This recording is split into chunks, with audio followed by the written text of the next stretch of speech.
The translation work came in on a Tuesday afternoon, not through my usual channels, not from corporate clients or publishing houses that had built relationships with me over the past 5 years.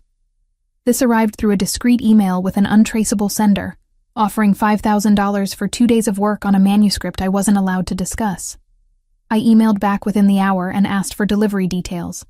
The amount was generous enough to make me pause, generous enough to make me suspicious, but my bank account was speaking louder than my caution.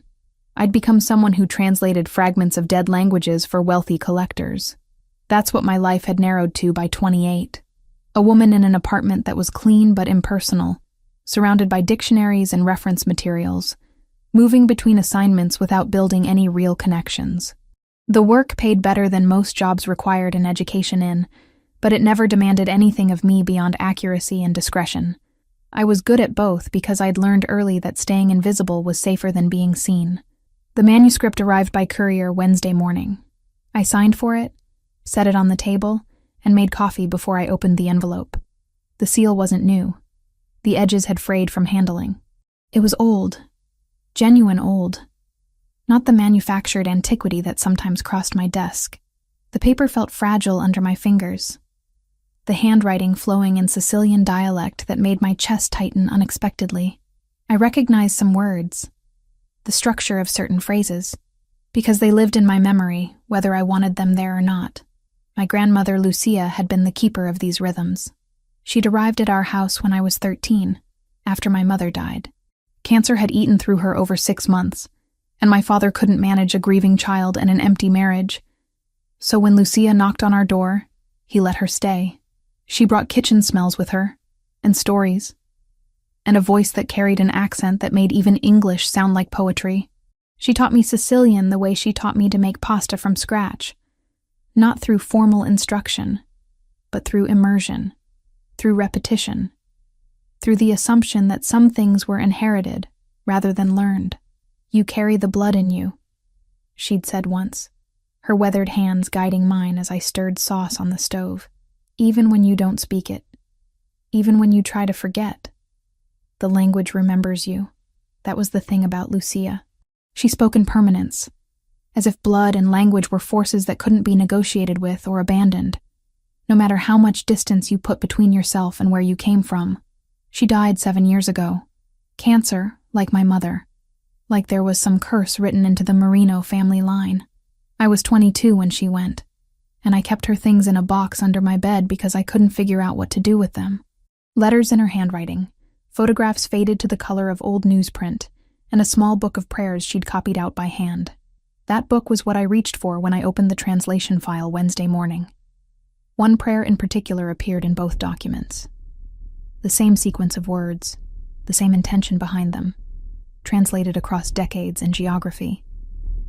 I read through it 3 times to be certain, my hands trembling slightly as I worked through the archaic phrasing, the religious imagery that mixed Catholic tradition with something older, something that spoke of protection and bloodlines, and things that transcended normal prayer. "This can't be coincidence," I said aloud to my empty apartment, then immediately felt foolish for speaking into the silence like that. But it was the only thought that made sense. The prayer Lucia had taught me, the one she'd whispered during thunderstorms and during her final days in the hospital, was part of this manuscript that some stranger had paid me thousands of dollars to translate.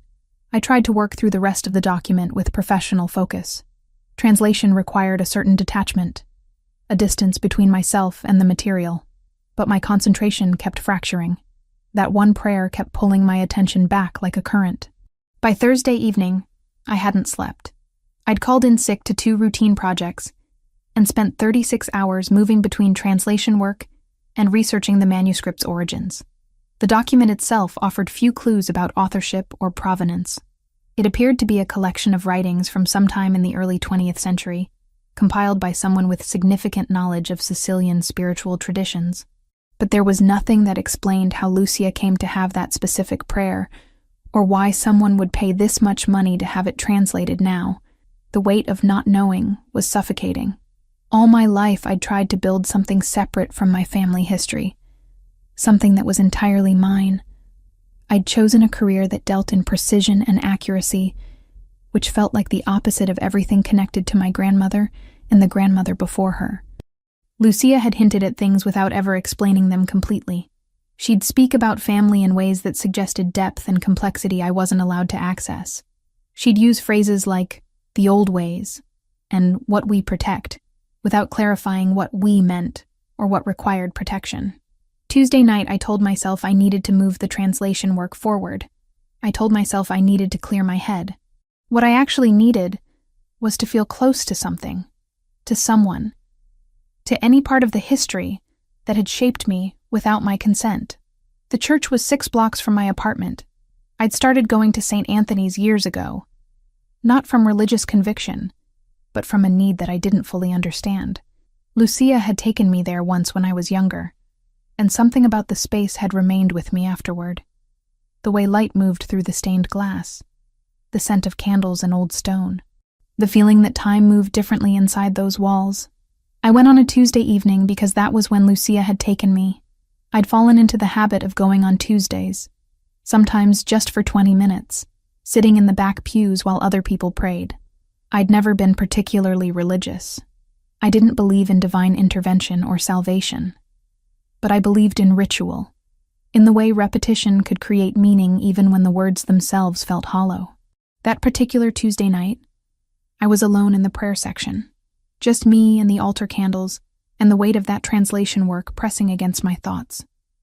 I knelt without planning to, my knees meeting cold stone, and I found myself speaking words in Sicilian that I hadn't spoken aloud since my grandmother's funeral. The prayer came back to me perfectly, every syllable, every inflection, every pause that gave the words their particular power. I wasn't thinking about what I was saying. My body seemed to remember what my conscious mind had tried to forget. The words felt like they were moving through me rather than being generated by me, ancient and necessary, and completely separate from the small life I'd built in Boston. My voice was barely audible, nothing more than a whisper that dissolved into the silence of the church. But in that moment, kneeling alone with my grandmother's prayer resurrecting itself in my mouth, I felt something shift, not dramatically, nothing visible from the outside, but inside, something that had been locked away for years suddenly seemed permeable. I was so focused on the sensation of speaking the words that I didn't hear him enter, didn't notice that someone else had come into the church until I finished the prayer, until I lifted my head and felt the weight of being observed. The realization of it moved through me like cold water. Someone was there. Someone had heard. I didn't turn around immediately. Part of me wanted to pretend that the presence I sensed wasn't real, that I was projecting, that my own intensity around the prayer had created the feeling of another person's attention. But that wasn't how the world worked. If you felt watched, you were being watched. That was the first thing Lucia had taught me about survival. I rose from my knees slowly, steadying myself against the pew in front of me. The church seemed smaller suddenly, more intimate in a way that wasn't comforting. The candlelight threw shadows across the empty rows, and somewhere in those shadows was the person who had heard my grandmother's prayer emerge from my mouth. I turned. The church appeared empty. The person I'd sensed so clearly just moments before had vanished, or perhaps had never existed outside of my own heightened state. But the feeling of being seen remained, clinging to me like the scent of candle wax. Someone had been there. I was certain of it. And they had heard something they shouldn't have. Franco Ravellini maintained his rituals with the precision of a man who understood that discipline was the only thing separating him from the chaos that lived in his bloodline. Every Tuesday night, without exception, he entered the St. Anthony's and knelt in solitude. It wasn't piety that drove him. It was inheritance. His mother, Margarita, had taught him that faith, when practiced correctly, was armor, not against bullets or law enforcement or rival organizations, against the hollowing effects of power, against the slow erosion of whatever humanity he'd been born with before his grandfather decided he had other purposes. Margarita had died when he was 17, cancer that moved through her body like a thief, stealing pieces of her until there was nothing left but determination to make sure Franco understood one thing before she went, that some rituals mattered more than others. She'd taught him a prayer that had been in their family for generations, a prayer that his grandfather had designed specifically for the Ravellini line. It combined old Sicilian blessings with intentions that reflected their values, their code. Protection against enemies. Protection against the corruption that came with absolute power. Loyalty to family above all other considerations. Franco had been reciting that prayer every Tuesday for 15 years. Alone in this church. No one knowing except his closest confidants. It was the one space where he wasn't required to perform leadership, where he could simply be a man trying to maintain connection to something beyond the violence that defined his life. This particular Tuesday was supposed to be routine. Franco had meetings scheduled until late afternoon, problems emerging within the organization that required his attention. The Verciani family had been testing boundaries again, sending signals that they believed territory in Boston was negotiable. 3 weeks ago, an attack on one of his warehouses. 2 weeks ago, infiltration attempts at his import business. Roberto had warned him that escalation was coming, that this wasn't posturing anymore, but genuine threat assessment. Franco had listened to the reports in his office on the top floor of a building that officially housed corporate finance operations. He'd made decisions that would ripple through the city in ways that law enforcement would eventually attribute to gang violence or organized crime, never understanding the precise architecture of Franco's choices. Then, as the afternoon faded into evening, he'd felt the familiar pull toward the church. It wasn't logical. Leaving his office when the organization was under pressure seemed like the wrong decision. The indulgence of a man who couldn't maintain focus. "I need to step away," he'd told Roberto, his closest associate, a man who had been with him for 25 years and knew his patterns better than anyone. Roberto had frowned slightly, but he didn't protest. That was the arrangement between them. Roberto handled the practical aspects of Franco's life, the security details, the contingencies, but he respected the Tuesday ritual as untouchable. "I'll have the car waiting," Roberto had said, and Franco had left the office, moving through the building with the casual authority that came from ownership, passing employees who looked at him with fear mixed with respect. None of them knew what he actually was. As far as the corporate structure was concerned, he was just another man in an expensive suit, someone who made decisions about money and operations. The church smelled like it always did. Candles and stone and age. Franco moved through the entrance and into the prayer section, heading toward his usual spot. The space was empty. Just him and the flickering light from the votive candles, and the particular silence that churches maintained. A silence that felt separate from the rest of the world. He was preparing to kneel when he heard it. A voice so quiet that at first he thought he'd imagined it. But no, it was real. Someone else was there. A woman. He realized as he oriented toward the sound. She was kneeling several rows forward, her head bowed, her voice barely audible. She was speaking Sicilian. Franco went absolutely still. His body understood before his mind processed what he was hearing. The dialect was exact, the inflection proper. Not Italian, not Sicilian as it was spoken by tourists or academics or people trying to reconstruct their heritage. This was real Sicilian, the kind that came from blood rather than study. She continued speaking, and then came the words that made Franco's entire nervous system activate as if an electrical current had run through him. His prayer, his family's prayer, the exact sequence of words that he'd been reciting for 15 years, that his mother had taught him, that his grandfather had created specifically for the Ravellini line, words that were supposed to be known only to members of his family. Franco found himself moving without deciding to move, drawn forward like a predator recognizing something it needed to understand.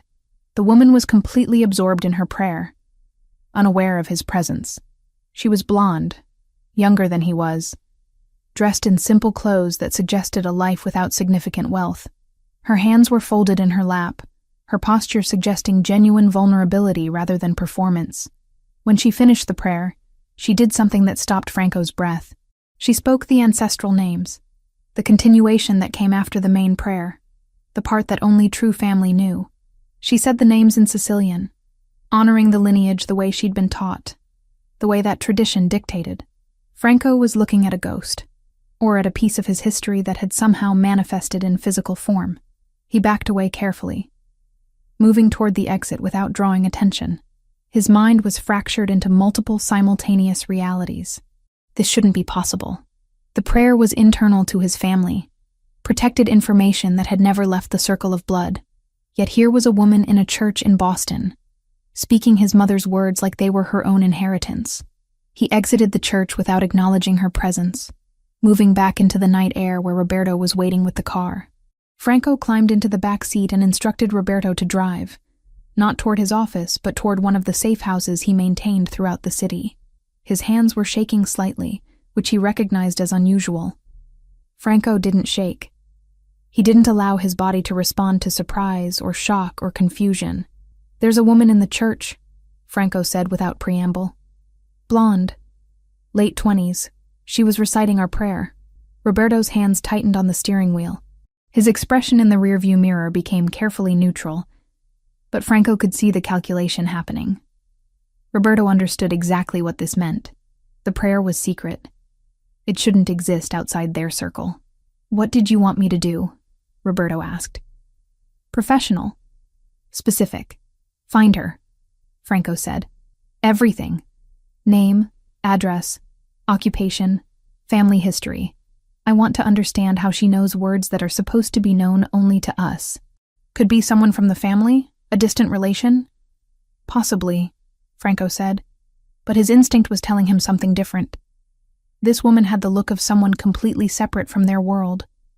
She had the appearance of someone who lived in ordinary circumstances, who worked regular jobs, who didn't understand the complexity of what she carried inside her. Yet she knew the prayer with perfect accuracy.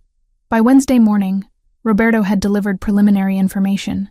Valentina Grant, 28 years old. Translator. No criminal record. No connections to organized crime that were immediately apparent. Her mother was deceased. Father unknown. Absent since her birth. Her last identifiable family member was a grandmother named Lucia Marino, who had died 7 years prior. The name Marino struck Franco like a physical blow. Marino. That was the family name of his grandfather's wife. The connection had been lost generations ago, when certain family members chose to leave that life behind, when they married outside the structure and created distance. Franco had been perhaps 8 years old when his grandfather mentioned that the Marino line had essentially vanished from their world, that they'd made the choice to be ordinary. But here was a woman who carried that family name in her bloodline. A woman who knew their prayer. A woman who seemed to exist completely outside their world. Franco spent Wednesday evening unable to concentrate on business. He found himself requesting security footage from the church, watching the video of Valentina kneeling in prayer, hearing her voice through inadequate audio, watching her mouth move around words that connected him to his mother, to his grandfather, to something he'd thought was permanently severed. He was obsessed. He recognized it as obsession, acknowledged it as dangerous, and did absolutely nothing to stop it. By Thursday, Roberto had delivered a comprehensive file. Valentina's entire life laid out in documents and photographs and surveillance reports. She lived alone. She had few connections. She worked as a translator, which explained her language skills. She spent her evenings in her apartment, or at the church. She visited a Catholic bookstore on Thursdays. She occasionally spent time at a coffee shop on Charles Street. "She's clean," Roberto reported. "No criminal associations. No connections to rival families. As far as I can tell, she has no idea about organized crime or any of our world. Then how does she know the prayer?" Franco had demanded, though he knew Roberto had no answer to that question. That evening, Franco made a decision that surprised him with its impulsiveness. He instructed Roberto to continue surveillance on Valentina Grant. Not invasive surveillance, just observation. Just enough to understand who she was, what her patterns were, where her life intersected with his in ways that shouldn't have been possible. He justified it as security concern. If she knew information that was internal to his family, she could be a vulnerability. Rival families might try to use her. He needed to understand the scope of risk. He was lying to himself, and he knew it. But the lie was easier to live with than the truth, which was that Franco Ravellini had heard something in a church on a Tuesday night that had fundamentally altered his perception of what was possible in his life. He'd heard proof that his family extended beyond the boundaries he'd accepted, that there were threads connecting him to people he'd never met, that the past he'd assumed was closed off was somehow bleeding back into his present. By Friday, Roberto had delivered preliminary surveillance notes compressed into summary form. Her routine was precise and predictable. Every Tuesday at the church, every Thursday at the bookstore and coffee shop. Workdays spent at her apartment.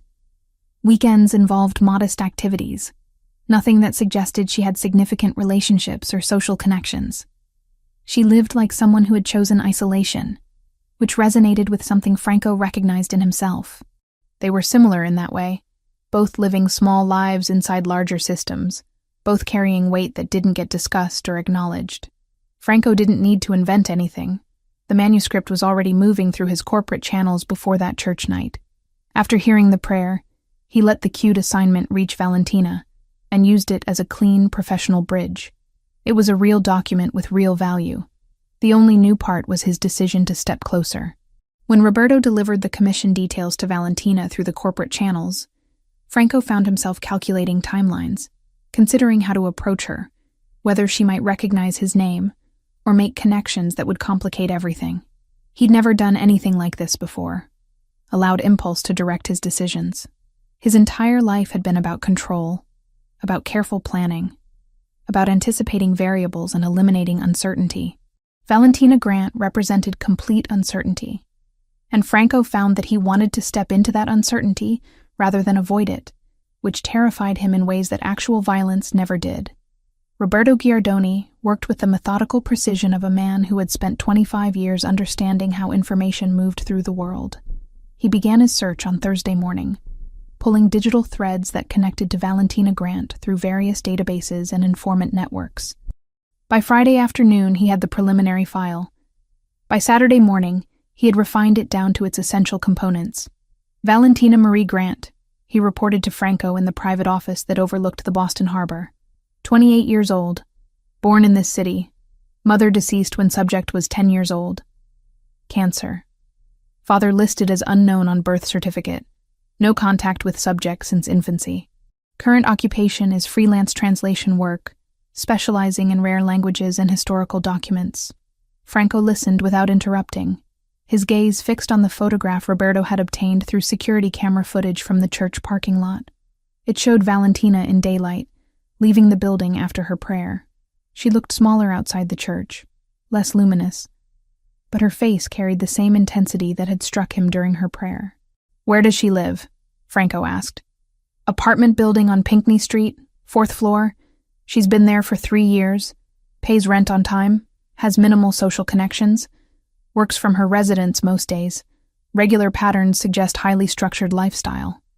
Family: grandmother, Lucia Marino, deceased 7 years ago. That's the only identifiable family member in her recent history.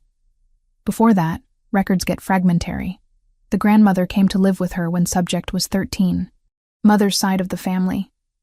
The Marino name appears in immigration records from 1955, but tracking the lineage beyond that becomes difficult.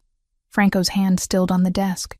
Marino, the name that had supposedly disappeared from his family's orbit decades ago, that his grandfather had mentioned only once, in a way that suggested the connection was severed intentionally.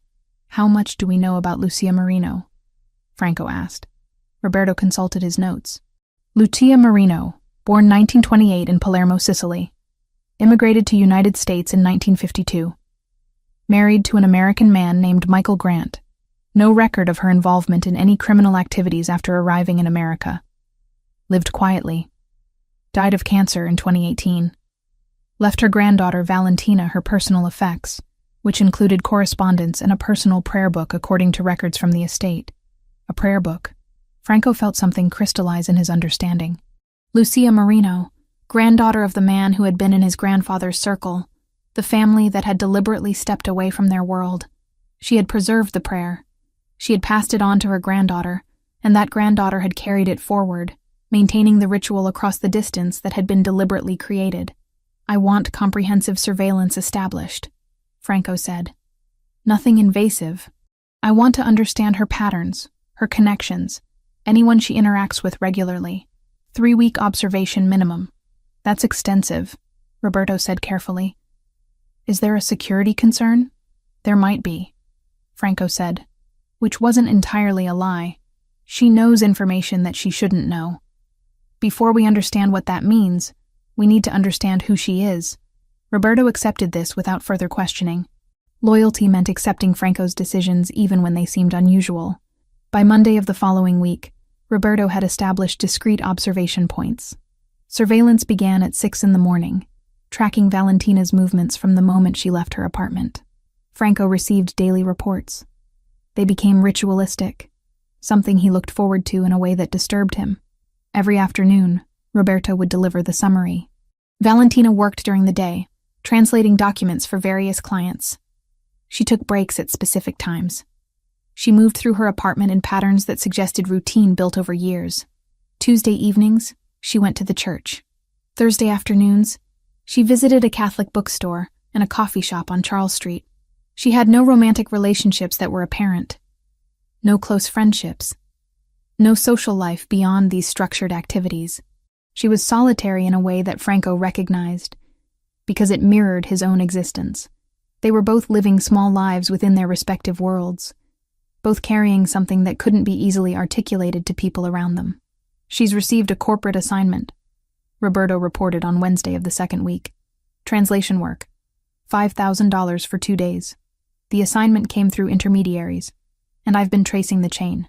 It's legitimate on the surface, but the structure suggests something else. When will she receive the assignment? Franco asked. Tomorrow. Corporate courier service.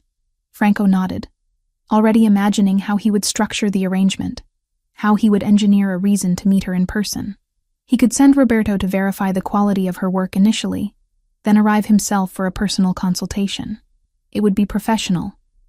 It would be legitimate. It would give him access to her space, her presence, the opportunity to understand what it meant that she carried his family's prayer in her mouth. By Thursday evening, the manuscript had been delivered. By Friday morning, Roberto had confirmed that Valentina was already engaged in the translation work, that she'd accepted the commission and begun immediately. She was working from her apartment, which meant she was accessible, which meant Franco could arrange his own contact without it appearing suspicious. The surveillance continued through week 3. Franco found himself requesting details that went beyond security necessity. He wanted to know what she ate for lunch. He wanted to know which book she took from the library. He wanted to know if she had any habits that suggested emotional distress or difficulty. These requests were unusual, and Roberto's eyebrows rose slightly at some of them.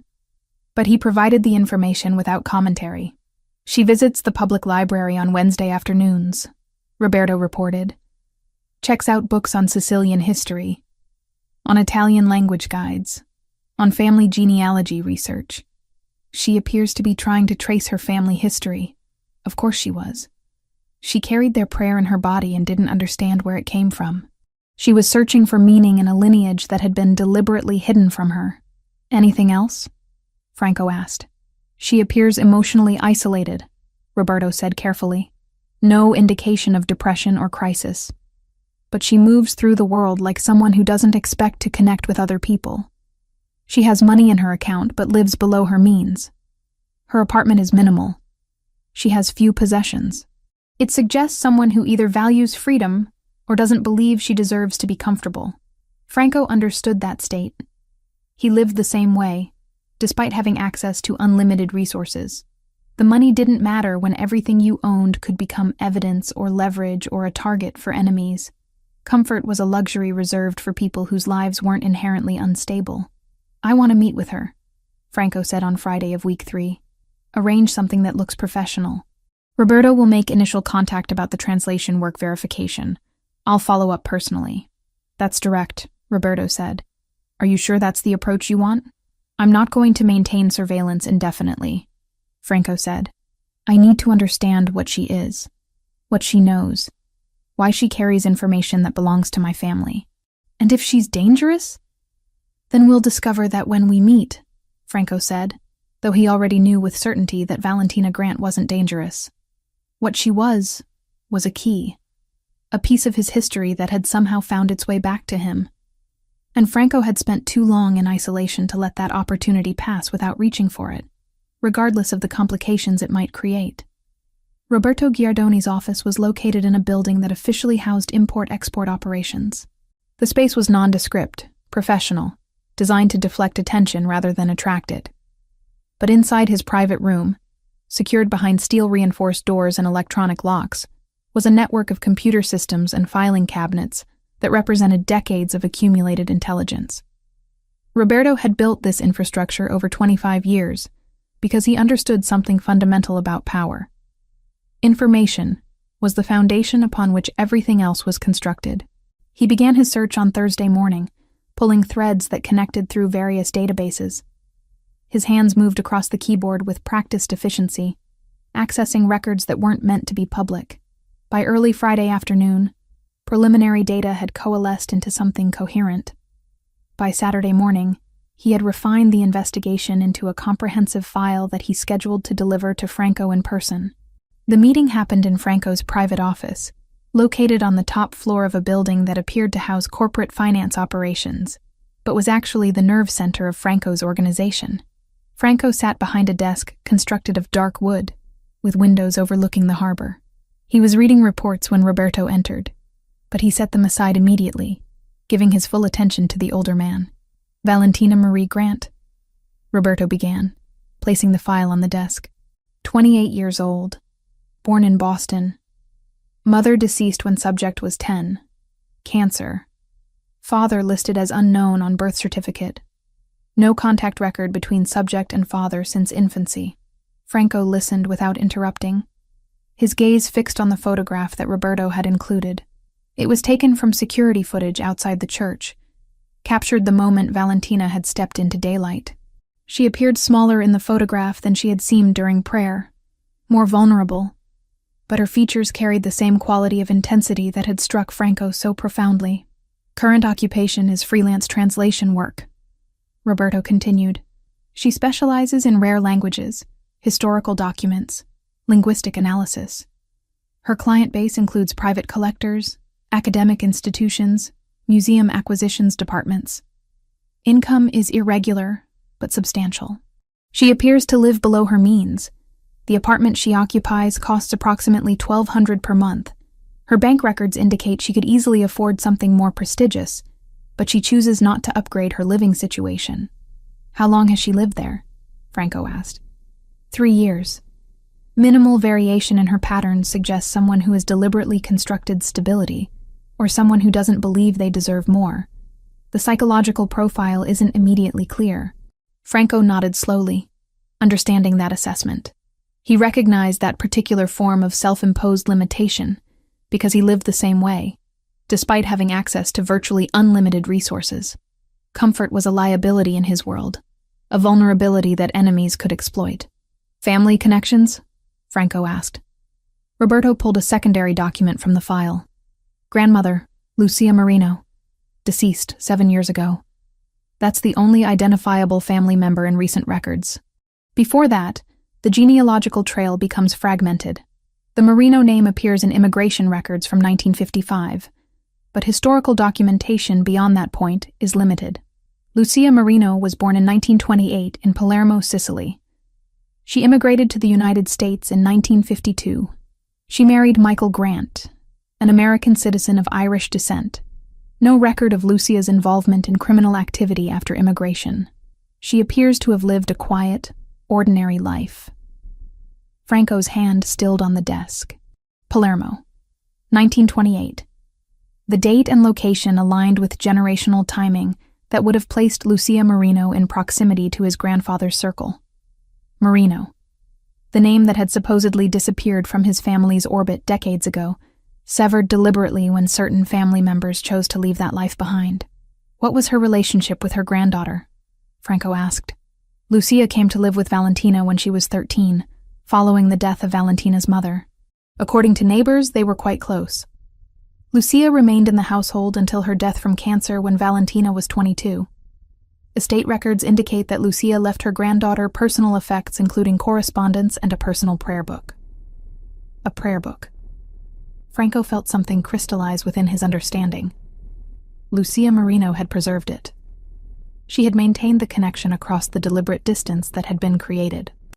She had passed the prayer forward, ensured that the knowledge survived, even though the family connection had been severed.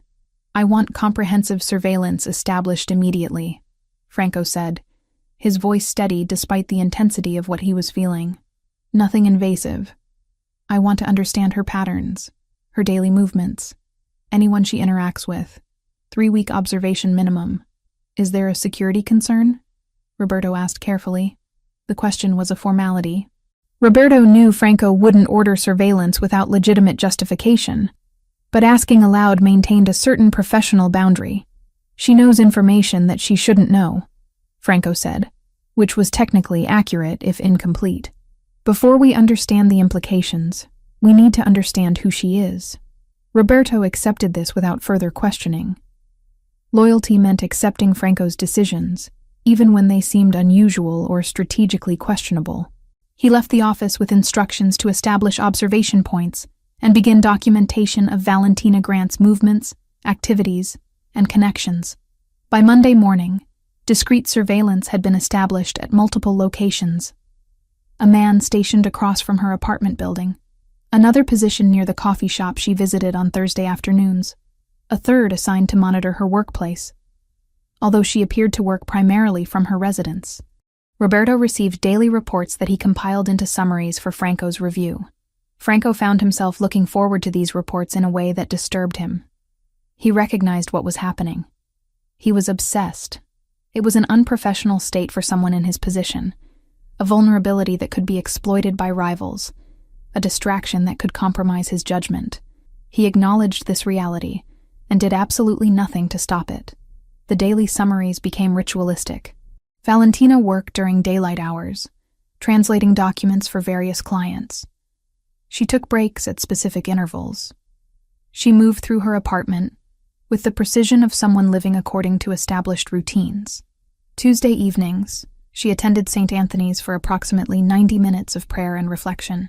Thursday afternoons, she visited a Catholic bookstore where she browsed for 30 to 40 minutes, then moved to the coffee shop where she sat alone, usually with a book, for another hour or so. She had no romantic relationships that surveillance could detect. No close friendships. No social life beyond these carefully structured activities. She was solitary in a way that Franco recognized and understood because it reflected his own existence. They were both living small lives within the parameters of their respective worlds, both carrying weight that couldn't be articulated to people around them, both moving through their days with deliberate precision. Franco's attention focused completely. Details? Translation work. $5,000 for 2 days of labor. The assignment came through corporate intermediaries, and I've been tracing the chain of custody. The structure is legitimate on its surface, but the architectural design suggests something else. Suggests that someone deliberately set up the assignment to be untraceable to its origin. When will she receive the assignment? Franco asked. Tomorrow morning. Corporate courier service. Franco nodded. By Thursday, the manuscript would be in her possession. By Friday, she would be engaged in translation work, extracting meaning from text that had survived centuries, rebuilding language and intention from fragments and deterioration. The irony wasn't lost on him. She would be translating his family's words, understanding his grandfather's intentions, processing the spiritual foundation that had shaped his life. I'm going to meet with her, Franco said. Arrange it as a professional consultation. Roberto will make initial contact about verification of work quality. I'll follow up personally. That's direct approach, Roberto said carefully, using the neutral tone of someone raising practical considerations without overstepping boundaries. Are you sure that's the strategy you want to implement? I'm not going to maintain surveillance indefinitely, Franco said. I need to understand what she is, what she knows, why she carries information that belongs to my family. Roberto accepted this without further argument. Loyalty meant trusting Franco's judgment, even when decisions seemed unusual or potentially problematic. By Friday afternoon, Roberto had made preliminary contact through corporate channels, notifying Valentina that a client representative might arrive for a personal consultation regarding the translation quality. The notification was professional, non-threatening, business standard. Franco spent Friday evening in his office, ostensibly reviewing the evening's reports, but actually visualizing what would happen when he finally met Valentina Grant in person. He imagined what she might say. He imagined how she might react when he revealed his identity. He imagined the moment when she understood that his appearance in her life was not coincidence, but destiny. By Saturday morning, Franco had made his decision. He would visit her apartment Monday evening. He would present himself as the corporate client. He would explain that he wanted to review the translation work personally to ensure quality standards. None of this would be technically false, but all of it would be incomplete truth, strategically presented to accomplish his actual objective, which was simply to be in her presence, to hear her voice, to understand how a woman he'd never met could carry his family's prayer in her mouth like it belonged there. Roberto arranged the meeting through intermediaries. By Monday afternoon, the appointment was confirmed. Valentina would be expecting a visit from a corporate client. She would be preparing her translation work for review. She wouldn't be preparing for the moment that would reshape the trajectory of her entire life, though that preparation would have been impossible in any circumstance. Franco dressed carefully Monday evening, not in the expensive Italian suits that he wore to business meetings, but in clothes that were still elegant, but less conspicuously wealthy. He wanted to present himself as someone successful, but not ostentatiously so. Someone who could blend into ordinary circumstances while maintaining an underlying presence that suggested power. Roberto drove him to Valentina's apartment building. The old brick structure stood on Pinckney Street, a neighborhood that had gentrified unevenly, where young professionals lived alongside families who had inhabited the area for decades. Franco climbed the stairs to the 4th floor, his heart moving in a rhythm that he found unfamiliar.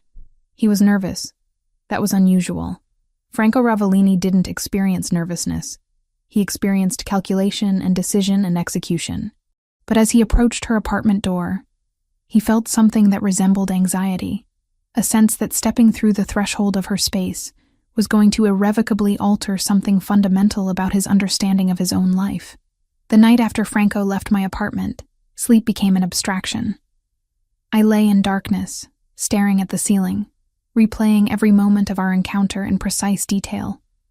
His face, his voice, the way he'd positioned himself with deliberate control, as though every movement had been calculated in advance. The revelation about his name hadn't been surprising exactly, but it had been transformative. It had reorganized how I understood the events that had led to his appearance in my life. Friday morning found me at my computer before 6 o'clock. The research began as casual internet searches and evolved into something more systematic. Franco Ravellini returned thousands of results, most of them vague business references or corporate documentation. But there were other articles too, buried in local news archives and law enforcement publications. Articles about organized crime in New England. References to his name alongside words like investigation and suspected and alleged. Photographs that showed him in contexts I hadn't anticipated, always surrounded by men in dark suits, always accompanied by an expression of controlled authority. I found myself reading about crime families and territory disputes and business operations that existed in worlds entirely separate from my own. The information was disturbing, not because it was shocking, but because it clarified something I'd been instinctively understanding since he'd walked into my apartment. Franco Ravellini wasn't a corporate client. He was someone dangerous, in ways that extended far beyond the physical realm. By Saturday morning, I hadn't slept more than 2 hours total. My hands trembled as I continued reading. My apartment felt smaller, the walls pressing inward. Every sound from the street seemed significant. Every notification on my phone triggered anxiety. I understood, in a way that was becoming increasingly difficult to ignore, that knowing what Franco was had changed the calculation entirely. It wasn't possible to unknow it. It wasn't possible to return to the moment before I'd understood. I made a decision Saturday afternoon that surprised myself with its irrationality. I hired a private investigator to locate my father. I knew it was desperate, knew it was likely futile, but I needed to understand something about my own history that might contextualize what was happening with Franco. The investigator was expensive, charging an hourly rate that consumed a significant portion of my translation income, but I provided him with what little information I possessed. My father's name, his approximate age, the knowledge that he'd disappeared in 1994. By Sunday evening, the investigator had sent preliminary information. Thomas Grant, my father, was alive and living in Connecticut under what appeared to be his original name. He'd relocated there in 1995, the year after I was born. He worked in insurance. He had never remarried. He had no criminal record. There was no indication that he'd ever been involved in organized crime. I drove to Connecticut Sunday night, which was probably insane. I drove 3 hours through darkness, following GPS directions to an address that represented the first concrete connection to my father that I'd ever attempted. His house was small, modest, situated on a quiet street where people who lived ordinary lives built quiet lives. I sat in my car outside his residence for 45 minutes before I found the courage to approach his door. Thomas Grant answered on the second knock. He was older than I'd imagined. His hair gray, his face carrying the exhaustion of someone who'd been carrying weight for decades. Recognition didn't flash across his features immediately, but confusion did. A woman standing on his porch at 10 o'clock on a Sunday night clearly wasn't an expected visitor. "My name is Valentina Grant," I said, my voice steadier than I felt. "I'm your daughter." His reaction was physical. His hands gripped the doorframe. His breathing changed. For a moment, I thought he might actually collapse. Then he stepped back, pulled the door open fully, and gestured me inside without speaking. The conversation that followed lasted until nearly 3 a.m. Thomas revealed everything with the kind of desperation that comes from holding secrets for decades and suddenly being given permission to release them. He told me about meeting my mother at a restaurant where she worked as a server. He told me about falling in love with someone whose family he didn't understand. He told me about the night that men came to his apartment and delivered a message that changed everything. "They didn't threaten me explicitly," he said, his voice hollow. "They just explained the situation. Explained that your mother came from a particular family with particular connections. Explained that if I wanted to keep my daughter alive, I needed to disappear. Not from the country, not from Boston necessarily, but from her life completely. They said that my presence was a vulnerability. They said that if I loved you, I would leave." "And you believed them?" I asked. Though I already knew the answer, I had no reason not to believe them, he said.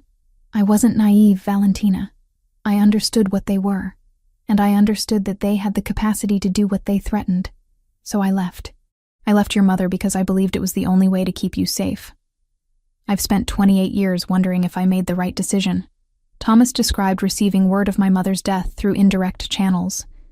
Cancer, he'd been told, though he'd never confirmed it directly. He'd watched my life from a distance, through investigative reports that he'd hired over the years. He'd seen photographs of me entering my apartment building, going to work, attending church. He'd preserved those photographs in a box that he showed me, his hands shaking slightly as he turned each one. "I wanted to contact you so many times," he said, "but I was afraid. Afraid that reaching out would endanger you. Afraid that whoever had threatened me was still watching, still waiting to see if I'd violate the terms of my exile. Afraid that you'd hate me for leaving." The conversation created a peculiar reconciliation. Not forgiveness exactly, because forgiveness required that he'd done something I could blame him for. And I understood now that he'd made a choice that was impossible to judge from the outside. He'd chosen my safety over his presence in my life.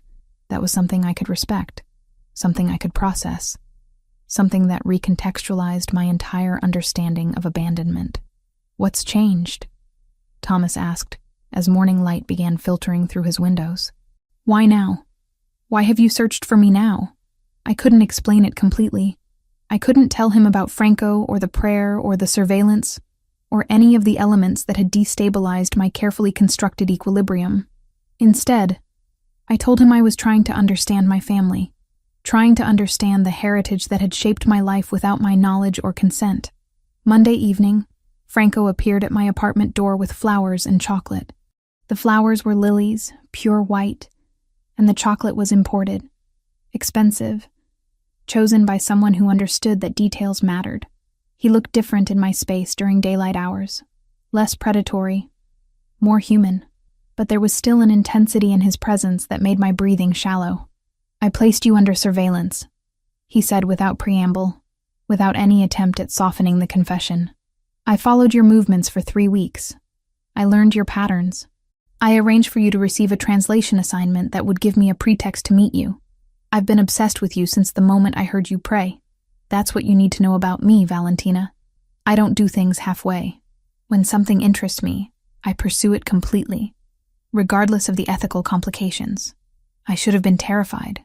I should have asked him to leave, should have called the police, should have done any number of things that would have protected me from someone who just confessed to systematic surveillance.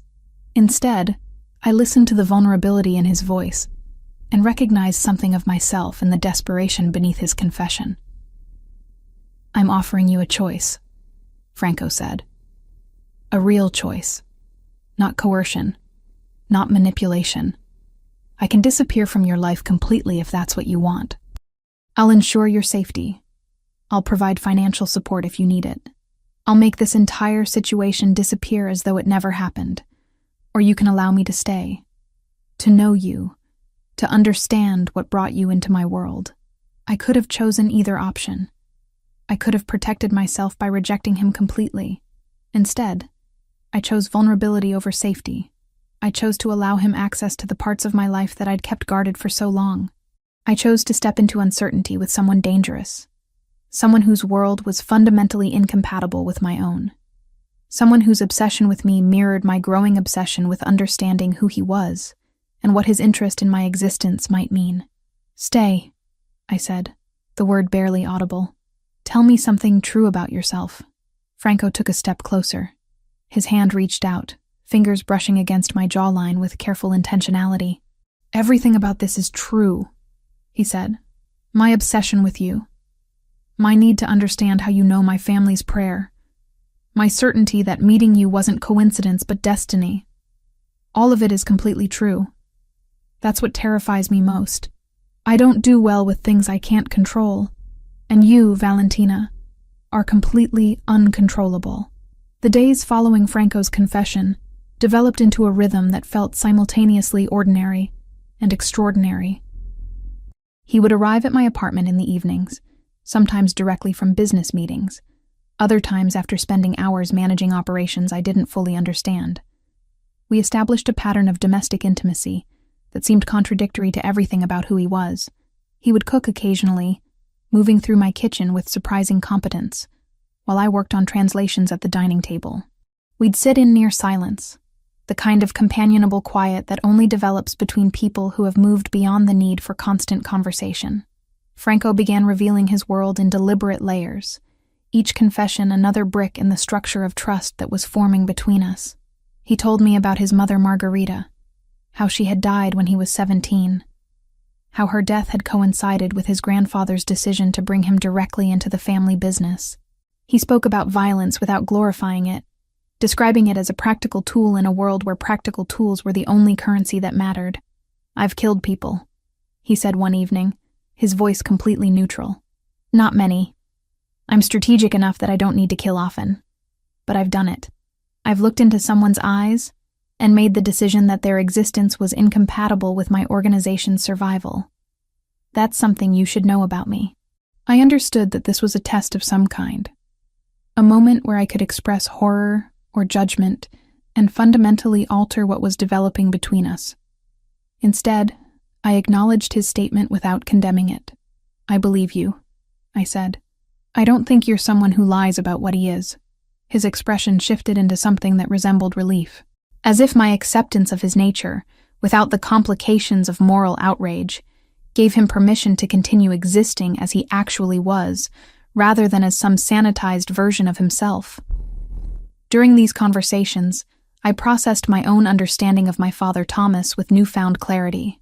I had visited him again, had spent entire weekends in Connecticut, allowing him to tell me the details of his life that had been shaped by fear and the need to protect me from circumstances he had never fully controlled. Thomas had shown me photographs of my mother, had described her with the kind of tenderness that comes from loving someone completely and then losing them.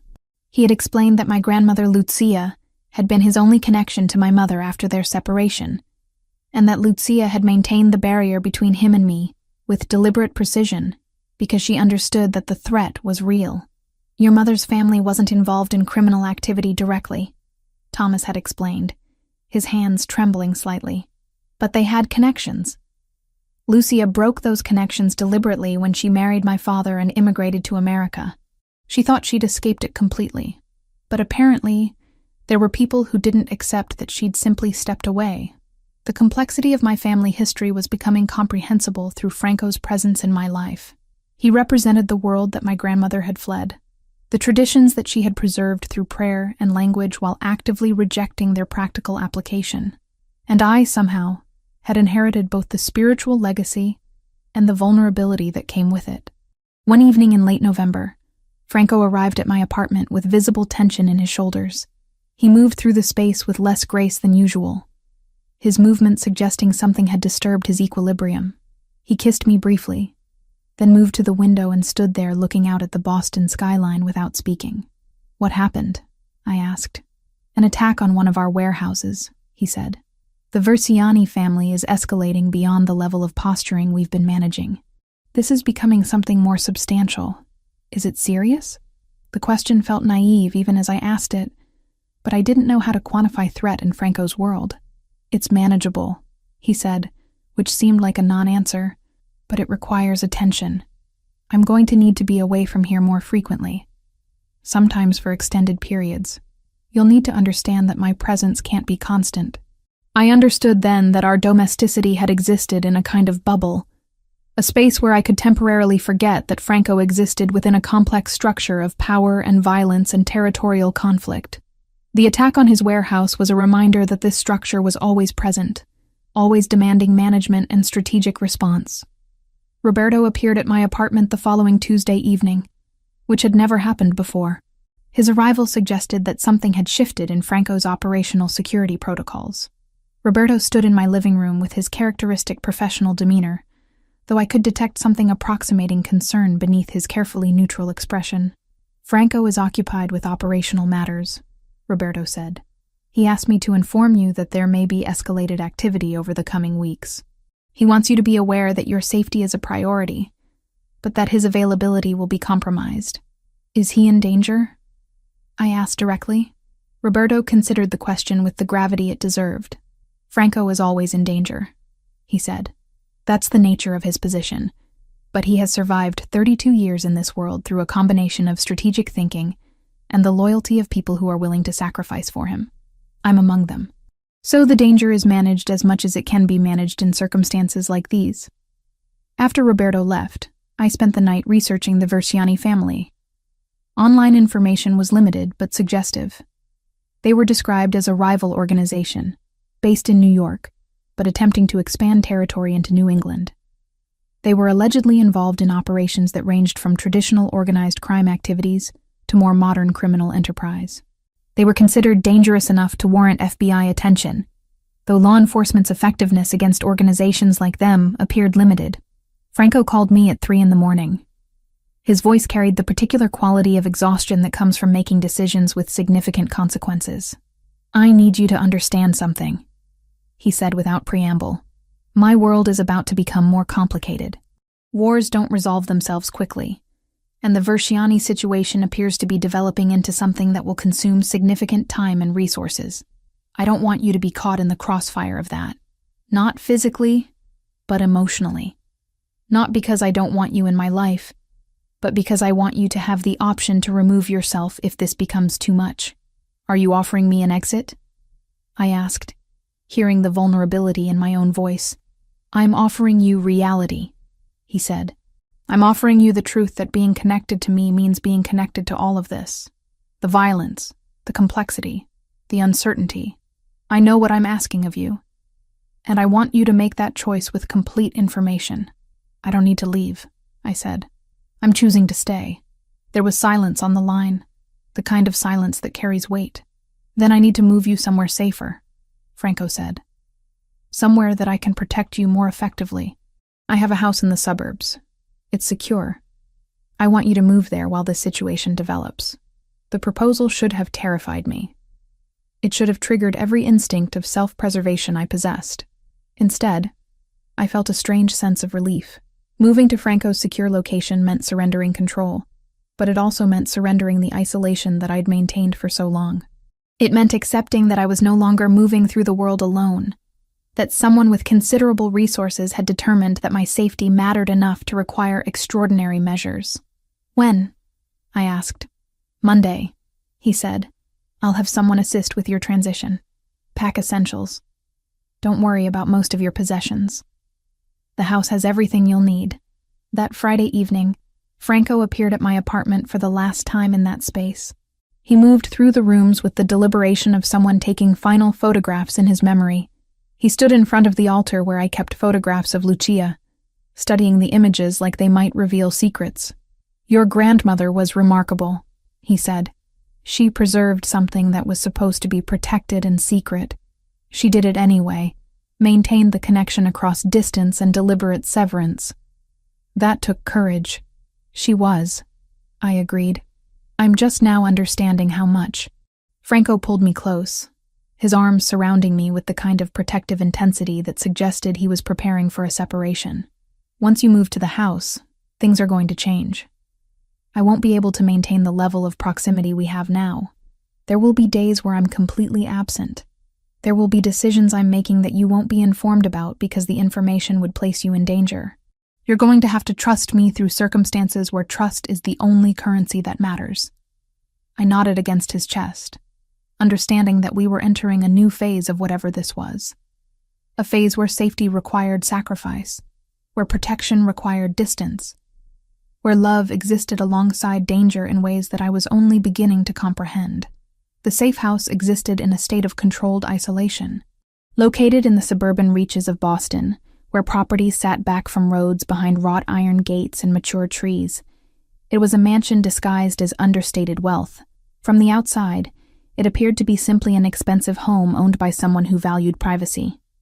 Inside, the architecture revealed its true purpose.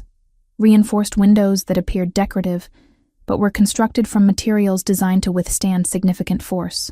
Cameras positioned at strategic angles throughout the interior and exterior perimeter. Security systems integrated into walls in ways that were barely visible unless you knew what you were looking for. Franco had given me a tour on Monday morning before disappearing for meetings that would occupy his attention for the next 3 days. He'd shown me the kitchen, the library, the master bedroom that had windows overlooking a private lake that reflected gray November sky. Everything I could possibly need was provided. Food stocked in the refrigerator, books arranged on shelves, a workspace set up with computer systems and translation tools. You won't be imprisoned here, he'd said, showing me the security panel that controlled the gate. You can leave if you want to, but I'd prefer that you didn't. Not until the situation stabilizes. The situation didn't stabilize. By Wednesday, Franco arrived at the house with visible injury. His left shoulder was bandaged beneath his shirt, and he moved with the careful deliberation of someone managing pain. I didn't ask what had happened. I understood that certain details would be withheld for my protection. That complete knowledge of his operations could create vulnerabilities. What struck me most was how he allowed me to see him injured. He didn't hide it or downplay it. He simply accepted my presence as he showered and changed, letting me help him into clean clothes, permitting my hands to touch the bandage with careful gentleness. It was an intimacy that transcended the physical. How bad? I asked. Manageable, he said, which had become his standard response to any question about the severity of circumstances. It'll heal. Everything heals eventually. Thursday evening, Franco's focus shifted partially toward me. He brought files into the library where I'd been working on routine translation assignments, spreading documents across the heavy wooden table. I need your expertise, he said. These are intercepted communications, Russian. I need to know what they say, but more importantly, I need context. I need to understand what they're planning.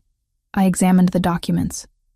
They were photographs of written communications, some in Russian Cyrillic, some in English with Cyrillic notations. The vocabulary was military in nature, discussing movements and operations and strategic positioning. This is complicated, I said. Some of this is coded. They're not being completely explicit because they suspect their communications might be monitored. But you can interpret the subtext? Possibly, I said. Give me time. I worked for 3 days straight, breaking only for sleep and meals. Franco provided me with reference materials and historical context about Russian criminal organizations. The communications began to cohere into something meaningful. They were discussing infiltration strategies, Discussions of which of Franco's operations were vulnerable. Plans for escalation. By Sunday evening, I had compiled a translation that painted a clear picture of the Versiani-Russian alliance's intentions. They weren't just attacking Franco's operations. They were systematically mapping his organizational structure with the goal of complete destabilization. "This is sophisticated," I told Franco as I presented my findings. "They're not acting rashly. They're conducting reconnaissance, understanding your vulnerabilities before they make a major move. Which means we have time," Franco said, though his expression suggested that time was a limited commodity. "Thank you. This information changes our strategic calculations significantly." He kissed me briefly, then was gone again, pulled back into meetings and decisions that would shape how his organization responded to the threat developing around us. Tuesday evening arrived with the particular quality of quiet that November carried into New England. Franco appeared unexpectedly, which had become rare. His absence had been extended, his presence becoming something I'd learned not to anticipate. But on Tuesday, at exactly 7 o'clock, he entered the safe house carrying the weight of 3 weeks of conflict. "I want to pray," he said without preamble. "I want to pray with you." I understood immediately what he was asking. He wanted to recite the prayer together, to share the spiritual practice that connected him to his family, and connected me to mine through the blood inheritance I was only beginning to understand. We knelt together on the library floor, the space we'd come to occupy during our evenings together. The fireplace cast dancing shadows across the room. Franco's hands found mine in the darkness. "I learned this prayer from my mother," he said softly. "She taught it to me when I was 7 years old. She said that it was designed to protect those who belonged to our family, that it carried power because it was spoken with intention. I stopped believing in that power when she died. I thought the prayer had failed because she got sick anyway, but I was wrong." "How do you know?" I asked. "Because I'm still alive," he said. "Because you're here. Because somehow, across generations and deliberate severance, you carry this prayer in your blood. The power wasn't about preventing death. It was about maintaining connection across distance and time." We recited the prayer together. His voice moved beneath mine, the Sicilian words creating harmony that was almost musical. When we finished, Franco remained kneeling beside me, his hand gripping mine with intensity that suggested he was anchoring himself to something real. "My mother died of cancer," Franco said, "when I was 17. It consumed her over months. I watched her deteriorate, and I couldn't do anything to stop it. She was the strongest person I knew, and the disease didn't care about strength." I felt my chest tighten. "My mother died of cancer too," I said, "when I was 10. I barely remember her face now. I have photographs, but those aren't the same as actual memory." Franco turned to me then, understanding crystallizing in his expression. "You understand loss then. You understand what it means to have something essential taken before you're ready to let it go." "I do," I said. He pulled me close, his arms surrounding me with the kind of protective intensity that had become his physical language. We stayed like that for hours, kneeling in front of the fire, holding each other in the way that people do when they've recognized in each other something fundamental about survival and grief. Later that evening, as we lay together in the master bedroom, Franco traced patterns across my skin with careful fingers.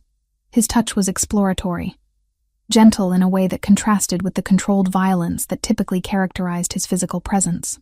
He moved slowly, giving me opportunities to withdraw, to establish boundaries.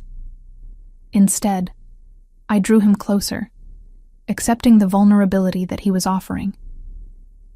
We made love with an intimacy that transcended physical connection. It was an acknowledgement of shared trauma, a recognition that we were both people shaped by loss and the need to survive circumstances beyond our control. When he held me afterward, his breathing gradually slowing as sleep approached, I felt something settle within me, a sense of belonging that I'd searched for my entire life and never quite found until this moment. "Don't leave me," I said into the darkness. The words escaped before I could reconsider them. "I can't make that promise," Franco said with brutal honesty. "The war with Versiani might require sacrifices that I can't anticipate, but I can promise that you're the reason I'm fighting to survive it." Everything I do now is calculated toward creating a future where I can exist in this space with you without constant threat. It was the most romantic thing anyone had ever said to me, precisely because it was devoid of false promises. Franco wasn't offering me certainty. He was offering me his commitment to try, his willingness to sacrifice, his genuine desire to build something that transcended the violence of his world. By Wednesday morning, he was gone again, pulled back into operational necessities, but he left something behind. A handwritten letter placed on my pillow, expressing in words what he'd struggled to articulate in conversation. He wrote about recognizing in me something that he thought had been permanently severed from his capacity to feel. He wrote about his mother, and about his fear that his existence would inevitably damage anyone who allowed themselves to love him. He wrote about choosing to believe that perhaps his mother had been right about the power of the prayer, and that perhaps Valentina Grant had been sent into his life specifically to remind him why survival mattered. The war reached its crescendo during the third week of December. Franco had been absent for increasingly extended periods, arriving at the safe house only in brief intervals to shower, change clothes, and consume reports that Roberto delivered with mechanical precision. The tension in his shoulders had become permanent, his movements suggesting someone operating on depleted reserves of both physical stamina and emotional energy. Valentina remained at the safe house, continuing her translation work, but with a new intensity of purpose. The Russian communications that Franco needed interpreted had become her singular focus. She worked methodically through the intercepted messages, recognizing patterns that suggested the Verciani alliance was approaching their final operational phase. The organization wasn't simply attacking Franco's territory. They were executing a coordinated strategy designed to dismantle his infrastructure systematically. By the 15th of December, Valentina had compiled a comprehensive translation that outlined the Russian organization's complete assault plan. She presented the findings to Franco during one of his rare appearances at the safe house, spreading the documents across the library table where they'd spent so many intimate evenings. "They're planning a coordinated strike," Valentina explained, pointing to specific passages she'd translated. 3 separate operations scheduled for simultaneous execution. Here, financial operations. Here, territorial consolidation. And here, direct confrontation with your leadership structure. They're not leaving anything to chance. This is designed to be decisive. Franco studied the translations with the focus of someone whose survival depended on understanding details. "When?" he asked. "The communications suggest the strike is planned for next week, December 22nd. They believe your organization will be compromised by holiday operations and reduced vigilance." Franco nodded slowly. "They're strategically sound. Holiday periods do create vulnerability." He looked at Valentina with an expression that carried gratitude mixed with something approximating awe. "You've given us the information we need to neutralize this threat before it develops into full conflict." "What happens now?" Valentina asked.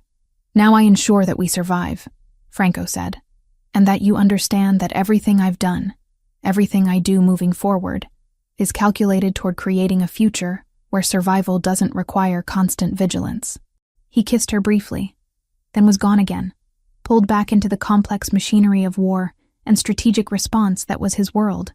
The intelligence that Valentina had provided gave Franco something he hadn't possessed before, the ability to be proactive rather than reactive. He positioned his people in locations where the Verciani strikes were anticipated. He reinforced vulnerable operations. He established surveillance networks that would alert him the moment any of the planned attacks began to materialize. What happened next was unusual in the world of organized crime. Instead of open warfare, there was negotiation. Alexei Popov, the Russian leader who had coordinated the entire assault, arrived in Boston personally expecting to find Franco's organization in disarray. Instead, he discovered that every contingency he'd planned for had been anticipated and countered. Every strike that his people attempted to execute was met with resistance, positioned precisely where it needed to be. The negotiation happened in a private restaurant in the North End, a space controlled by neutral parties who had brokered similar discussions in the past. Franco and Alexei Popov met across a table laden with untouched food, their conversation conducted in the carefully measured tones of 2 powerful men who recognized that continued conflict would be mutually destructive. "You're more resourceful than I anticipated," Popov said in Russian, his accent thick, but his intention clear. "You're more ambitious than you should have been," Franco replied in English. Expanding into territory that has established protections requires more than organizational zeal. It requires understanding the landscape you're entering. I have information suggesting that your organization is vulnerable. Popov countered. You had information, Franco corrected. Past tense. The woman who translated your intercepted communications for me understands Russian military dialect better than your people understand operational security. Your every plan was visible to me before you executed it. Popov's expression hardened, but he recognized the reality of the situation. His assault had failed before it had begun. The Ravellini organization remained intact, their operations uncompromised, their leadership secure. Continuing to press forward would only result in losses that couldn't be absorbed. What do you propose? Popov asked after a silence that stretched across minutes. Withdrawal, Franco said simply. Your organization focuses on territories where you don't conflict with my interests. Verciani family concentrates on operations outside New England. In exchange, you receive a payment that compensates for the time and resources you've invested. Everyone survives. Everyone profits. Nobody declares victory because the terms are designed so that both parties understand mutual respect. Pragmatism won. Popov accepted the terms because they represented the best outcome available given the circumstances. Within 48 hours, the Russian organization had begun dismantling their Boston operations. The threat that had dominated Franco's attention for weeks suddenly dissipated, not through destruction, but through negotiated capitulation. Franco returned to the safe house on the 23rd of December, with the particular kind of exhaustion that comes from navigating between life and death, and choosing to preserve both. He found Valentina in the library, exactly where she'd been when he'd left. She looked up from the translation work she'd been completing, and her expression shifted into something that resembled relief. "It's over?" she asked. "It's resolved," Franco said. "Which is better than over. Over implies casualties and destruction. Resolution implies survival and adaptation." He moved to the window and stood there, looking out at the snow that had begun falling across the landscape. December was transitioning into something colder, darker, but the snow created the illusion of purity and renewal. "I need to offer you something," Franco said without turning from the window. "A choice. A real choice. Not something constrained by circumstances or obligation. You can leave. I'll provide you with $250,000. New documents if you want them. Complete financial support for whatever life you want to build. Or you can stay and continue building what we've started here." "And if I leave?" Valentina asked. "Then I wish you well and I disappear from your life," Franco said. "Roberto will ensure your safety. You'll never worry about the Verciani or any other organizational threat. You'll be free." Valentina stood and moved to the window beside him. She looked at the snow falling across the landscape and understood that she was at a crossroads that genuinely offered two paths forward. "I don't want to leave," she said finally. "I'm choosing to stay. But not because I feel obligated. Because I want to." Franco turned to her then. "Then we rebuild," he said, "together." Over the next 3 months, life reconstructed itself into a different configuration. Franco re-established Valentina in her original apartment in Boston, though with significantly enhanced security systems. She resumed her translation work, but now with occasional consulting assignments from Franco's organization when sensitive documents required expertise that nobody else possessed. Roberto developed a particular respect for Valentina that transcended his professional loyalty to Franco. He began checking in on her periodically, ensuring that she had everything she needed while Franco attended to organizational matters that demanded his attention. Valentina reconnected with her father Thomas, visiting him in Connecticut once monthly. Their relationship deepened through conversations that finally addressed the fundamental abandonment that had shaped her childhood. Thomas introduced her to extended family that she'd never known existed. People who had been kept at a distance because of the protective barriers that he and Lucia had constructed. By late spring, approximately 6 months after the resolution of the war with Verciani, Franco and Valentina returned to St. Anthony's. It was a Tuesday evening, which had become their ritual time. They entered together and moved to the prayer section where they had first experienced the recognition that had altered both their lives. They knelt side by side, and together they recited the prayer in Sicilian. Franco's voice moved beneath Valentina's, creating harmony that was both spiritual and emotional. When they finished, they sat together in silence, understanding that they had created something genuine from circumstances that should have been irrevocable. The prayer continued to protect them, not through supernatural intervention, but through the connection it represented. They had both been separated from their families, isolated by history and circumstance, carrying spiritual inheritance that they didn't fully understand. In meeting each other, they had reconnected with that inheritance and claimed it not as obligation, but as choice. Life moved forward with Valentina and Franco existing in a relationship that defied conventional categories. They weren't married, but they were committed. They didn't live together, but they shared their lives. They moved through a world of danger and violence and organizational complexity, but they maintained spaces where vulnerability was permitted and intimacy was nurtured. By autumn, they had established routines that accommodated both Franco's operational demands and Valentina's need for independence. She had become a trusted consultant to his organization, her linguistic expertise proving invaluable for navigating international operations and negotiations. But she maintained her own translation business, her own identity separate from Franco's world. The prayer that Lucia Marino had preserved across decades of diasporic distance continued to circulate through their lives. It had survived immigration and abandonment and deliberate severance, emerging in the mouth of a woman who didn't fully understand its origin until she met the man whose family had created it generations before she was born. In the end, they had both discovered what that prayer had promised all along, that protection came through connection, that family persisted across distance and time, and that love could exist alongside danger when both parties chose vulnerability over self-preservation. They had found in each other what they'd both been searching for their entire lives: recognition from another person who understood what it meant to carry history that belonged to you whether or not you had requested it,